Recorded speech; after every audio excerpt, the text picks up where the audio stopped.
Pastor గారు మరియు ఇతర పాస్టర్లు మరియు సంఘాచార్య గారికి మరి స్థానిక పాస్టర్ గారు ఇచ్చినటువంటి అవకాశానికి తెలియజేస్తున్నాను.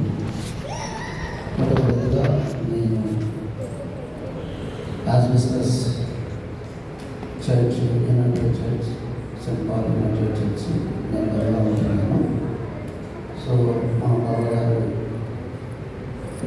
అబ్రహాం గారు సనత్ నగర్ బ్యాప్టిస్ట్ చర్చ్లో మెంబర్.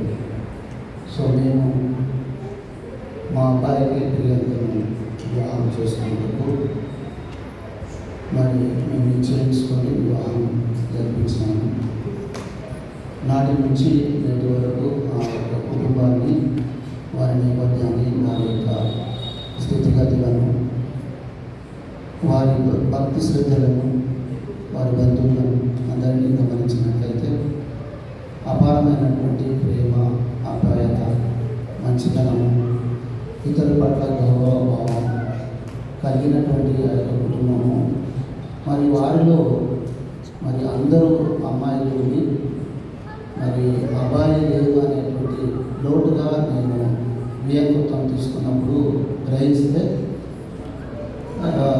మా కుమారుడికి భావమనులు కానీ ఆయన కన్నా పెద్దవాళ్ళు అయితే భావాలు కానీ లేరు కదా అనేటువంటి ఒక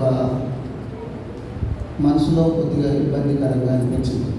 ఎందుకంటే నాకు కూడా ఎవరు లేదు కాబట్టి నాకు ఉండాలి అనేటువంటి ఆలోచన లేదు.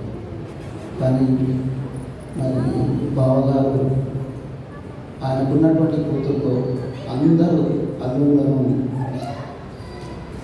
తన దగ్గరనే చేర్చుకొని తానే వాళ్ళందరూ నా కొడుకులుగా భావించి సొంత కుమారుల కంటే అతని అల్లుళ్ళను అంతగా ప్రేమించి ఆయన చుట్టే తిరిగే విధంగా మరి ఆయన చూపిన ఆదరణ, ఆయన చూపినటువంటి ప్రేమ, వారిద్దరూ భార్యాభర్తలుగా మరి అల్లుళ్ళ పట్ల వారు ఉన్నటువంటి అపారమైన ప్రేమ, ఆ ప్రేమను బట్టి వారు మరి వారి మామగారిని విలువగా వారు అతని చుట్టే ఉన్నారు.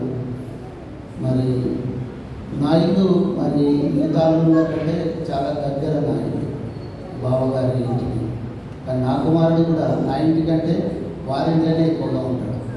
ఉండడానికి కారణం మాకంటే వాళ్ళు ఎక్కువగా ప్రేమిస్తారని, మాకంటే వాళ్ళని ఎక్కువగా ఆదరిస్తారని, మాకంటే వాళ్ళు వారు కలిగిన పిల్లలను మంచిగా చూస్తారని మరి నేను గ్రహించినాను. బావగారిని నేను నోటితో బావగారు అని పిలవడం చాలా తక్కువగా. సో నాకు ఇద్దరు కుమార్తెలు, ఒక బాబు. ఇద్దరు కుమార్తెలను కూడా నేను ఇక్కడే దగ్గరలో ఉన్నటువంటి